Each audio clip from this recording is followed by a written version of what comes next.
again, on behalf of the Mindalia TV team, welcome to Mindalia live streaming. Today we have the company of Minja Zeus in this piece that has been called Psycokinesiology. Find what's preventing your healing process. Minja Zeus is a complementary healthcare professional, and we're going to be having a very interesting conversation with her. But before that, we just want to remind you, Mindalia is an international non-profit organization, and you can collaborate with us just by liking our content or sharing our information with people that you think may benefit of what we share today. And you can also, of course, subscribe to our channel or follow us in our different platforms. Let's not delay this any further. I have now the great pleasure of introducing Minja Zeus. Minja, welcome to Mindalia. How are you doing today?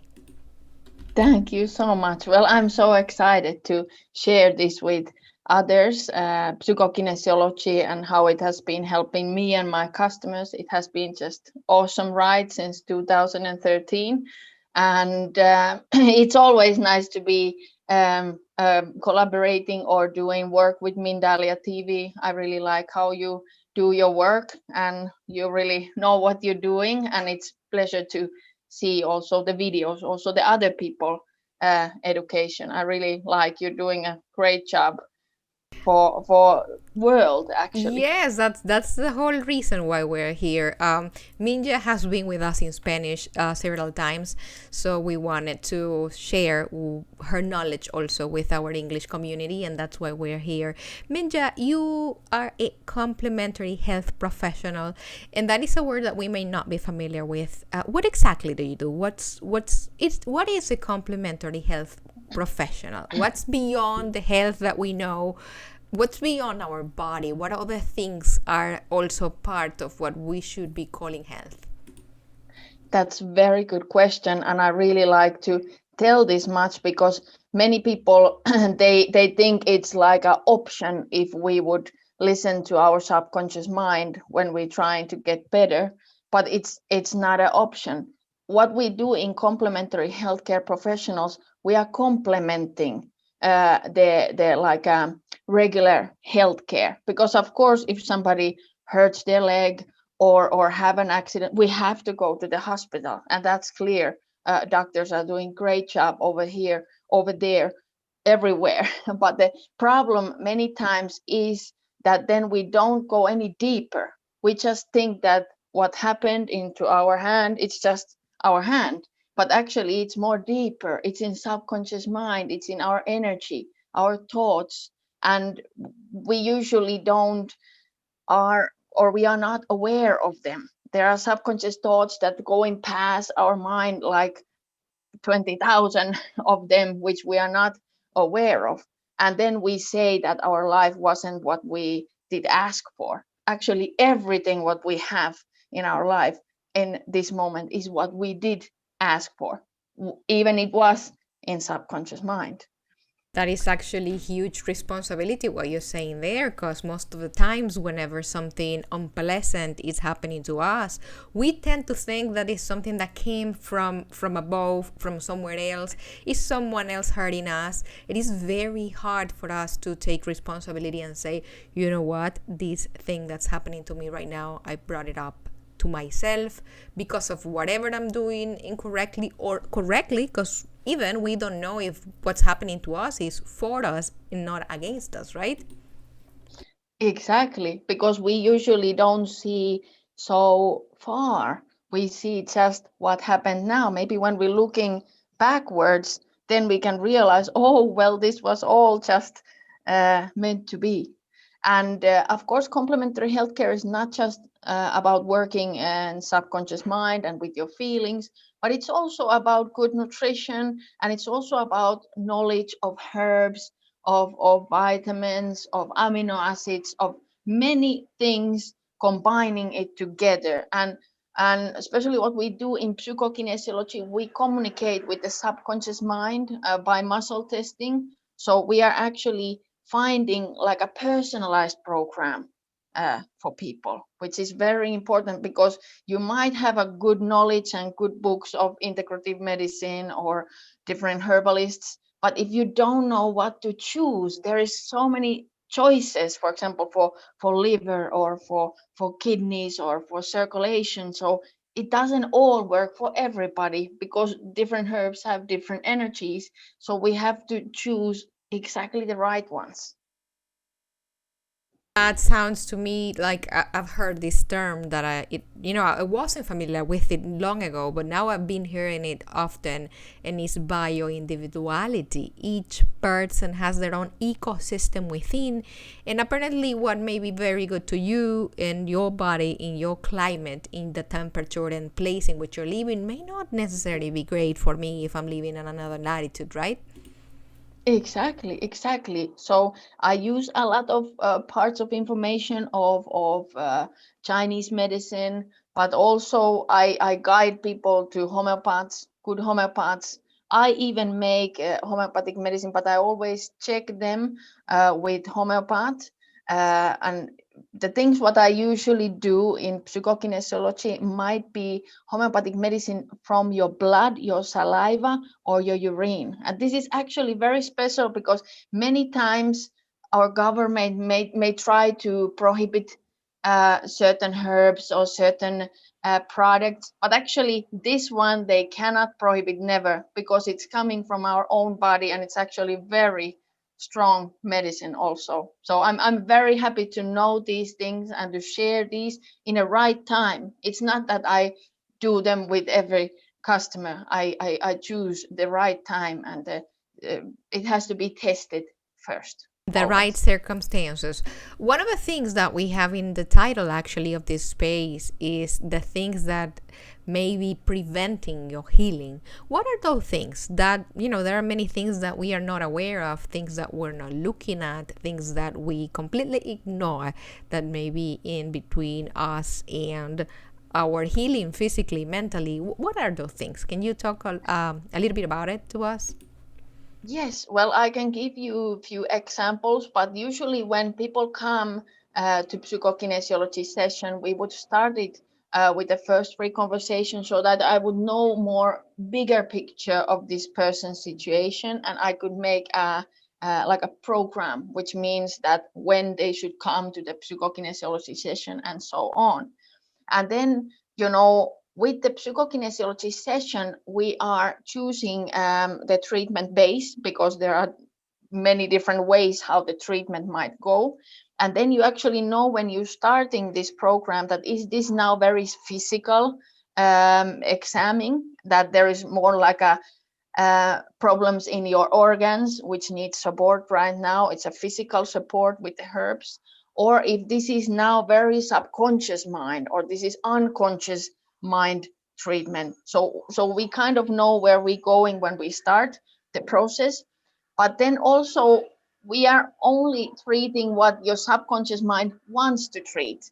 So many times people come to me that I want to now talk about my and my father relationship, but your body is not ready to that, and we cannot force you or your body or subconscious mind to do anything. We just have to follow it what there is coming, and then the next treatment might be that, because our subconscious mind is so intelligent that it won't bring you up something that you cannot take it. Even those traumas might be very strong, what we need to face on that time, and you may even shake and you may even think you cannot take the feeling, but actually you do. It's just giving you the amount that you can do. But usually the answer for your question is that they are in subconscious mind is the things what are preventing our healing process, whether it's physical or whether it's emotional. But usually when it's very physical, like if we're talking about cancer, if we're talking about very serious issues, we have to start treating first the physical body, because the physical body is getting so weak it might not even handle the emotional load what you're carrying there. But then many people also misunderstand, because it's important that you first strengthen the body and you fix the physical issue, and then you start treating the emotional issue. So people many times they think that, okay, now I'm fine because my physical issues have gone, but actually you have not gone into the real place where those physical issues came, and if you do not face them you will find them again. You will find them again with a different form because your body wants to treat them. Your body wants you to understand what is in there, what is bothering you. So basically, if we only treat the symptom, the body is going to come back and tell me, listen, yes, you treated what was in the skin, what was visible, but there's still something aching within me. How do we open ourselves to listen to the real reasons why our body is aching? Well, this is very good question, because the thing is, we have to want to heal.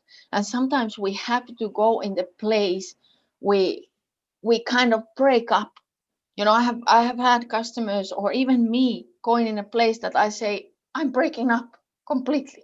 And that's actually a good moment. Even it sounds very horrible that we don't want to like break up people, but we have to break that barrier what we have built to protect us. And then when we break that, we can actually build ourselves again. And that will make us stronger. And it might break many times. And it's your beliefs, your old ways of thinking. And usually where comes the belief problems is because when we born as a baby, we born in a will that we want to live, that we have right to live, and we want to be happy and we want to be healthy. But these are the three things which, if we are very small and we are left alone with some traumatic situation, what somebody have done to us, and we cannot deal with it, so we are actually building ourselves some kind of belief which is actually harmful for us. And that is just our surviving mode with what we can carry on with the life. And that's why you notice that when I'm doing, for example, treatment to 3-month-old baby, it's very fast. And actually, my daughter, can you believe me? She asked me a treatment. She's 5 years old. And she asked me a treatment. And it was amazing. It was 10-minute treatment, but I know that she was going through with those feelings. So actually, the more younger you start treating your children and yourself, the better. Because the more you wait, they will like bitter. They will go very tense, and it's a little bit more difficult to deal with them, but always is a good time. Yeah, the way I'm understanding, and correct me if I'm wrong, is that the older we are, the higher the barriers and the thicker the walls that we create to protect that wound.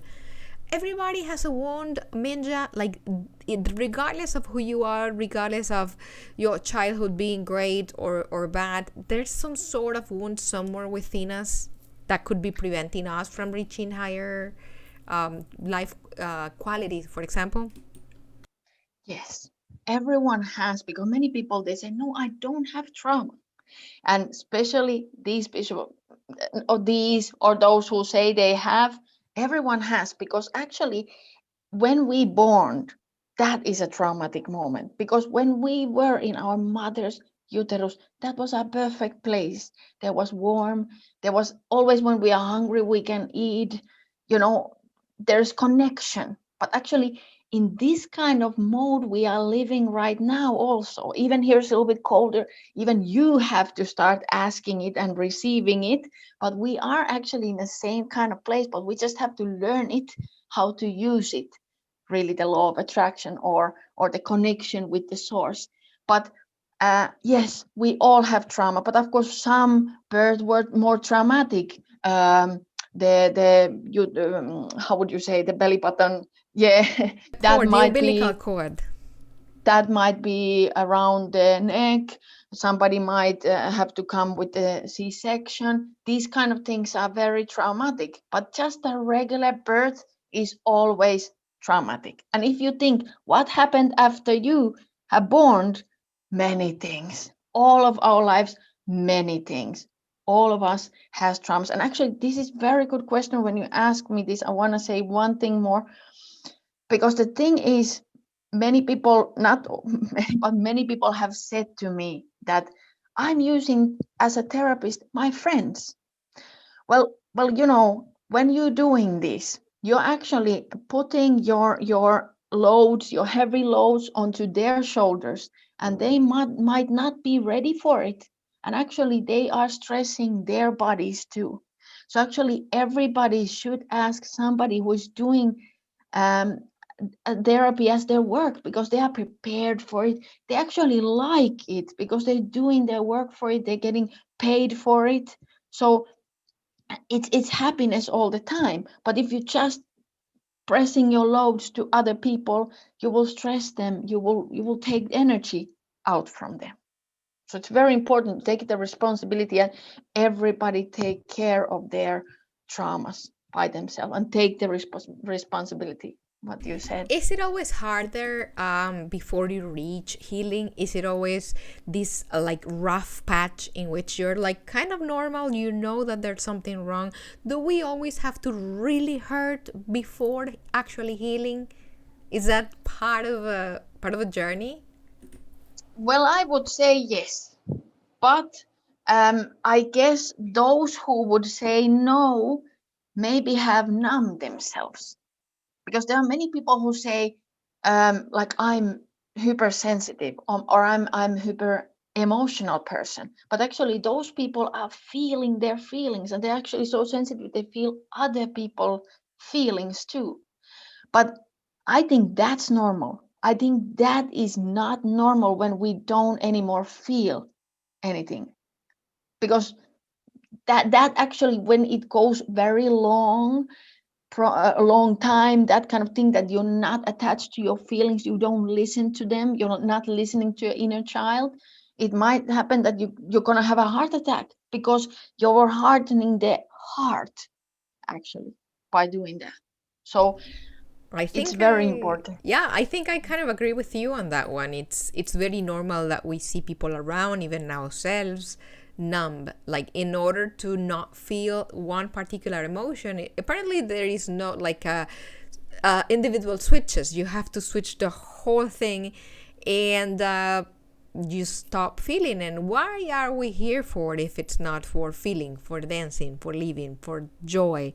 Right? When you numb the wrong, like, let's not say wrong, but the quote unquote negative emotions, now we know that those emotions are also needed for our processes.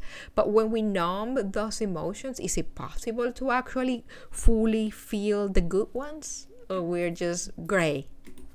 No, it's not. And yes, these people are gray. And then the life is really what you how you would take it. Because if you feel it's a magical life, everything is magical. Even something what might be bad, what happened to you. But if you really take that mode, that's boring, or that doesn't do me nothing, yeah, you kind of choose which color you, or how you taking the life for you as it is, and you have a choice to really learn as much as you can, or not learn nothing.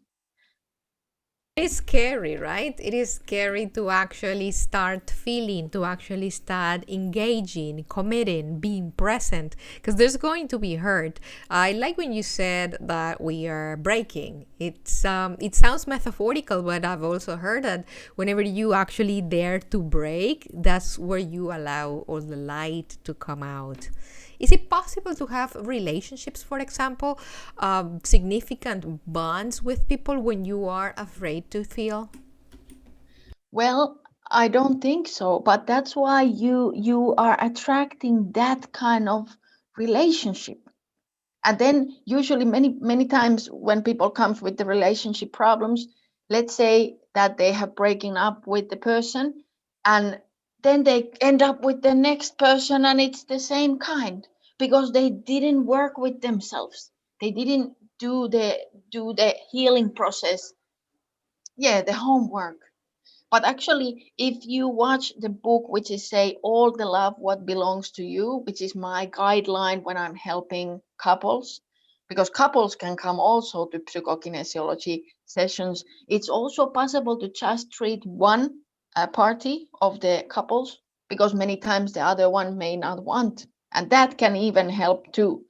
But of course, it's good if the both parties will collaborate, because actually the relationship it's a lifetime healing process, because this is the way where we can deal with our childhood traumas.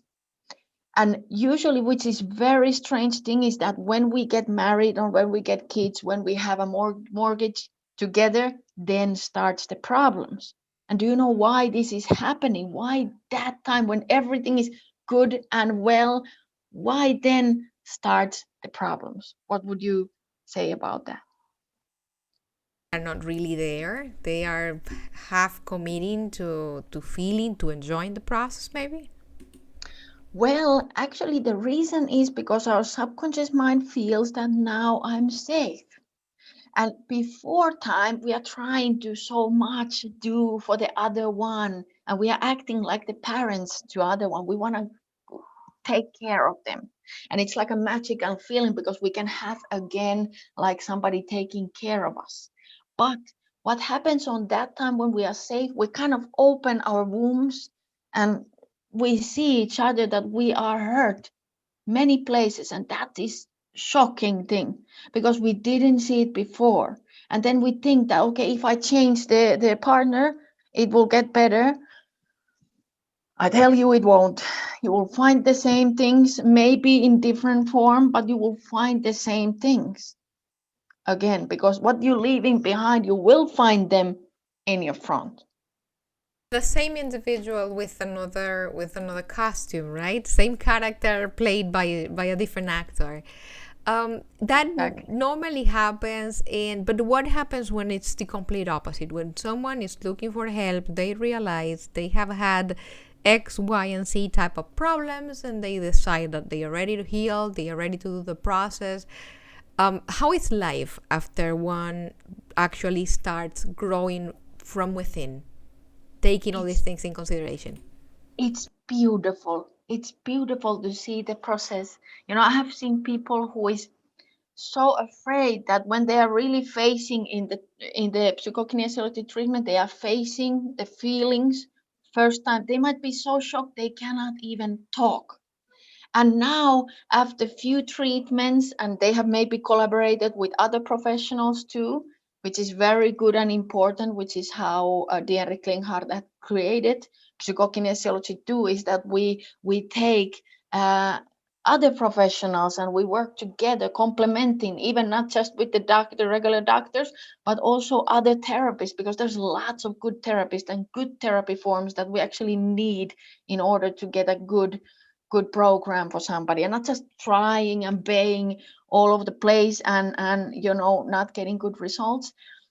So it's so beautiful now. And for example, one person who was so broken, or other ones too also, I'm reminding more of them. So it's so cool to see when they start to say no, when they are really strong. And self-confidence is one is that is really in my heart, which I want to help people to grow in, because I feel that when you're self-confident, really you have everything. Really, you don't need nothing else. That is how child is born. It's a very self-confident. It will cry if you don't have what you need, and you will cry until you get it. And you know it's yours. You can eat. You can want whatever you need at that moment. That sounds beautiful. And you were telling also that this is the type of company that you offer, the type of guidance, and these healing processes are not only great for relationships, but also every other relationship, like not only couple relationships, but relationship with your family, with your children. I wonder how, and this is something that's very common. I think we actually have seen it forever, how someone completely shut down emotionally can be raising children, and then those children grow up to be emotionally shut down as well. They have never experienced an authentic, vulnerable bond with their parents, right? Yes, that is something that is really my mission too. I'm gonna create a course for the emotions, and I think it's very important that we teach about them in a children's and to adults. And the main thing is really that many times, if the child is, for example, sick, let's say they have a cancer, it's a serious illness. This is not this children's traumas. This is the parents' traumas when they don't take care of them, because the children's love them so much that they want to even they can even die for their parents. So it's very serious, and if somebody have this kind of illnesses, they need to look themselves and start doing everything that they can for themselves. For example, my family was sick. It was just a fever, but it took 2 weeks. And I called to my teacher, please, you need to now do something for my daughter, because it's long time. Even it was not too much fever, like 37, but still it's 2 weeks in that old children. And actually, it was not them. It was me. It was me. I was having so much guilt. And that treatment particularly was so strong that I went loose in the treatment. My teacher said she had not seen that in many times, but it means I'm trusting her so much.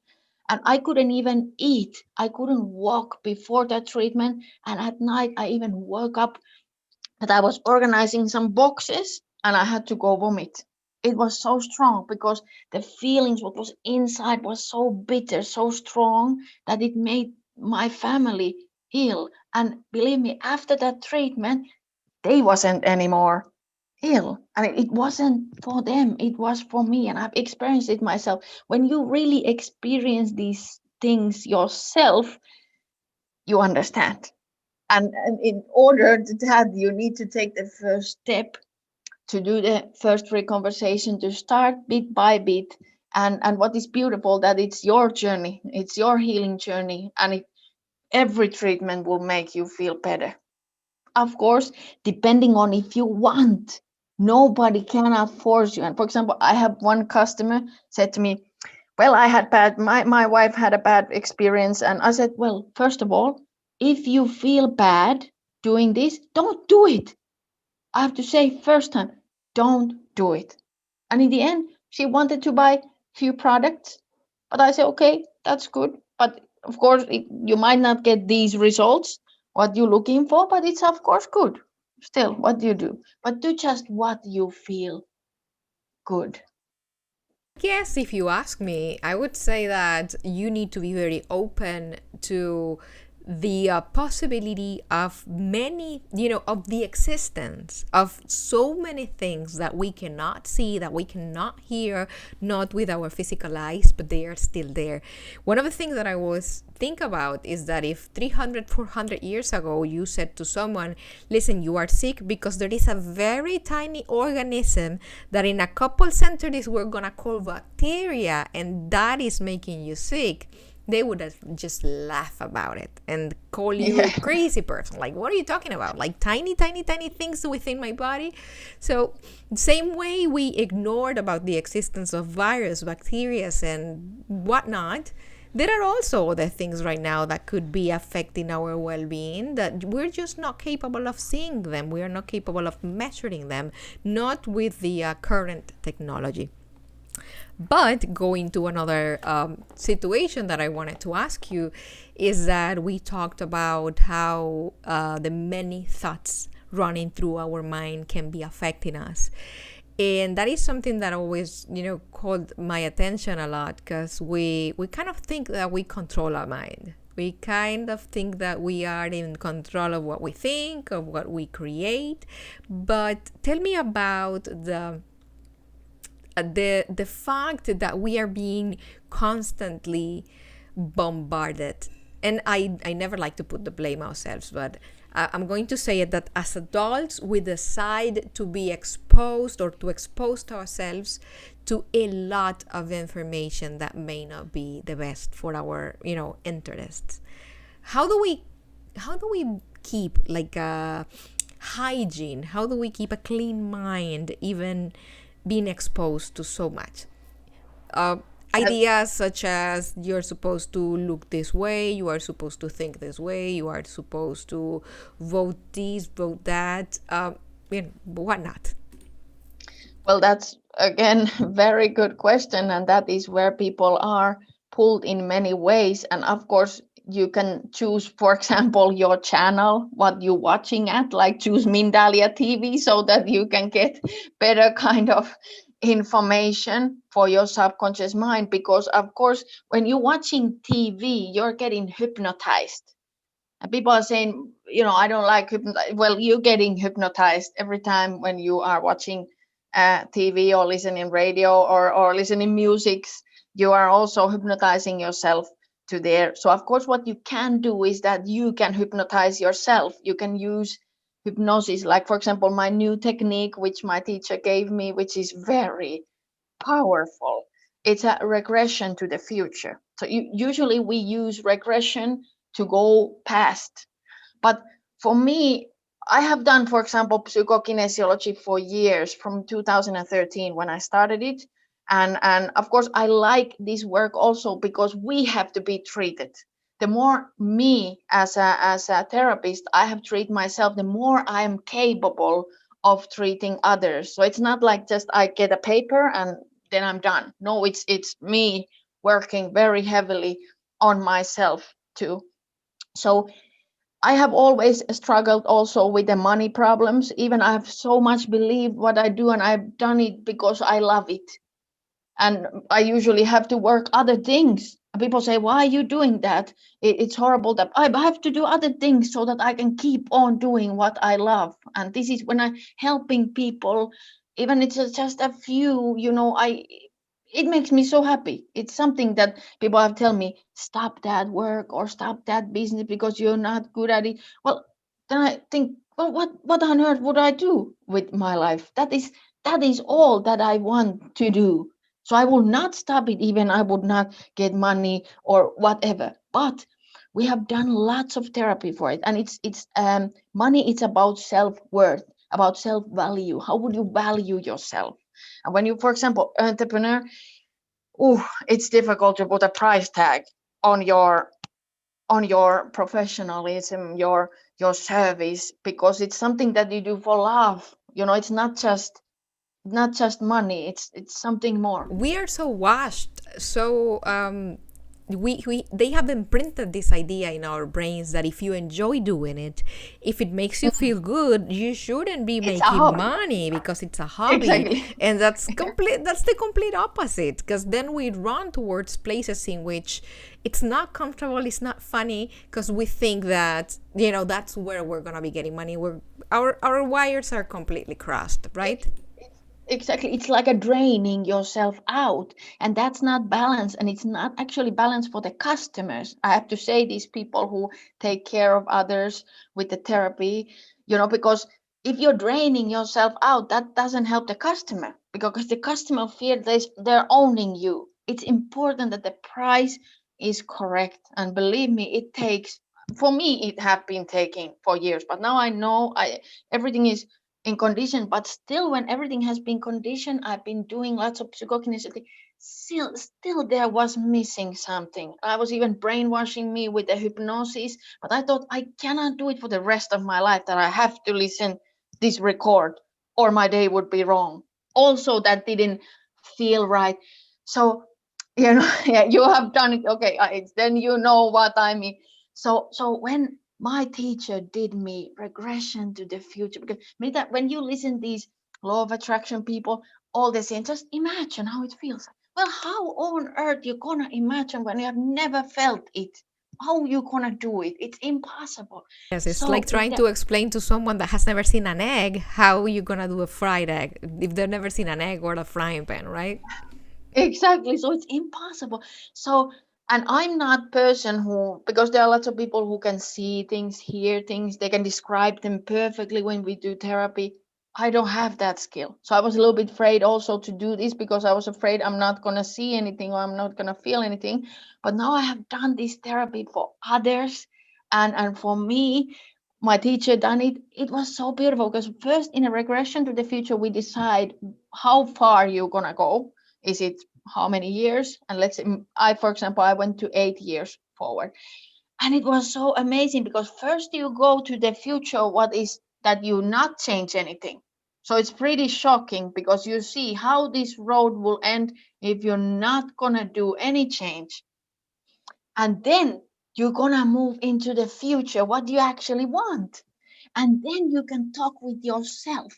who is there in that future, and you're feeling it in your body. The most of the thing what I have always looked for is an inner peace, which I could never kind of catch, or only few moments when I'm doing 12 chakra meditation or something like that.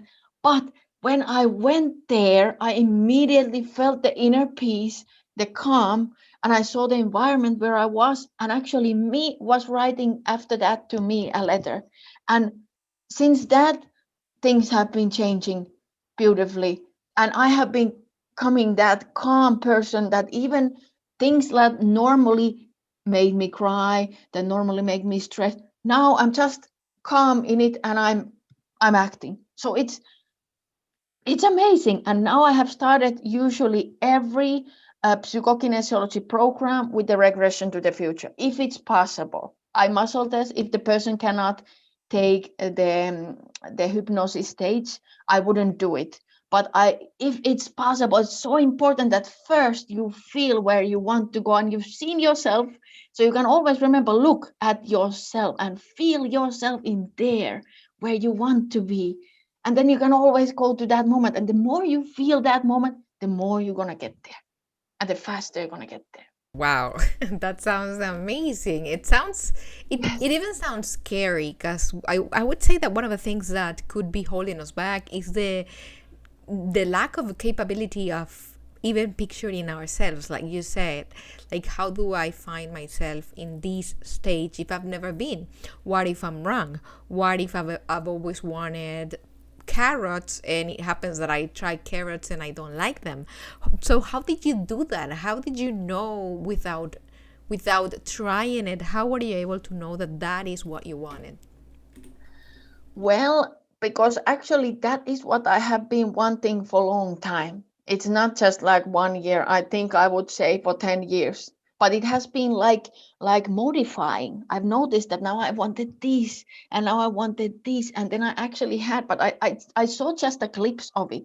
Like I tell you that I'm not a person who can really describe things. So I just saw like a blurry small picture of it, but it's enough. And yes, it's scary. And there's a book, my teacher's supposed to share it to me. She didn't yet, but I'm gonna share it to you, and you can probably share it with others.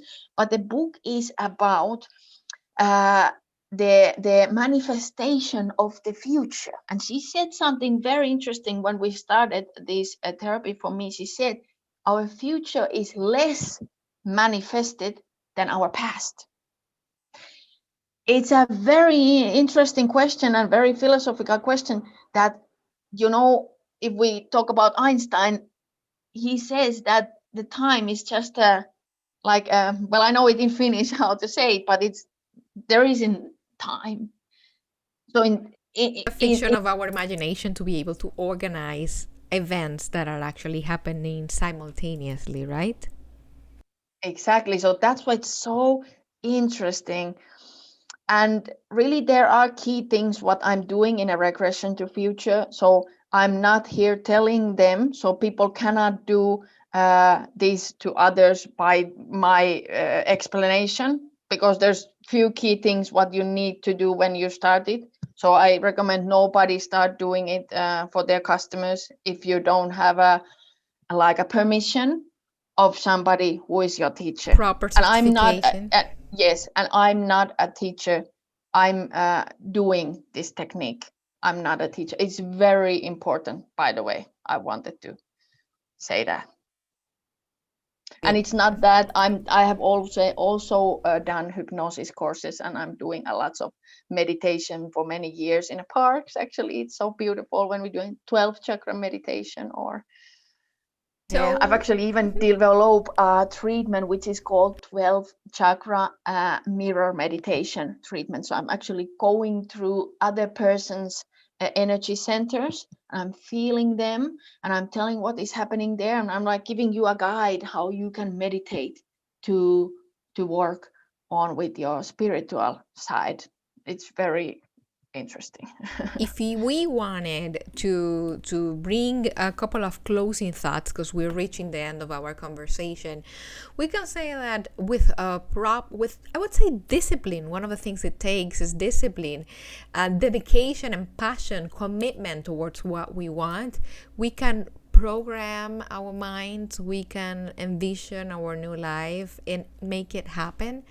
Is it something that we can do individually but also collectively? Can we as a society actually be in the world in which we want to be living if we at least agree to it?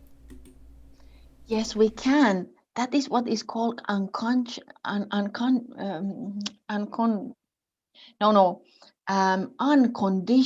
love. And that means I don't care what this other person is thinking or doing or judging me or whatever. I'm loving it still anyway. And it doesn't mean I have to accept if somebody is doing something wrong or something harmful for others. It doesn't mean that. But it means I'm going to love it anyway and decide what kind of world I want to live in. And I'm going to focus on that. Because if I'm going to do opposite of vaccinations or whatever thing I'm going to start doing now, I'm actually going to pull it more because I'm focusing on it. Then universe is just going to think that, oh, you want more vaccination. Okay, here it comes.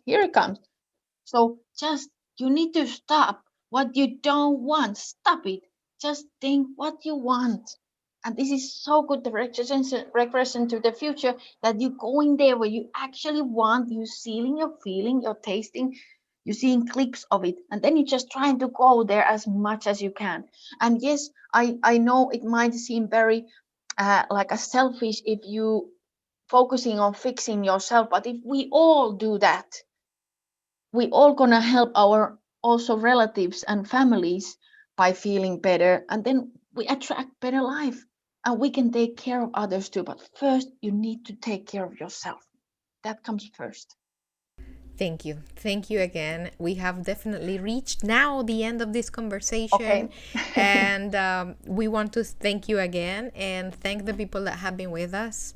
Remind you also, the people that are at home watching us or listening to our conversation, that Mindalia is an international nonprofit organization, that you can collaborate with us by liking our content, following us in our social media, subscribing to our channel. You can even share this information with someone that you think that may benefit of the content that we are developing here on a daily basis. And you can donate in our website, www.mindalia.com. When you do that, you help us reach as much people in the planet as possible. You help us with our mission, which is nothing but helping to raise the level of consciousness in the planet. And you also help us create more spaces like the space we had today with Minja Zeus. Nothing left to say today, but great. Thank you once again, and see you next time in the next Mindalia live streaming. See you soon.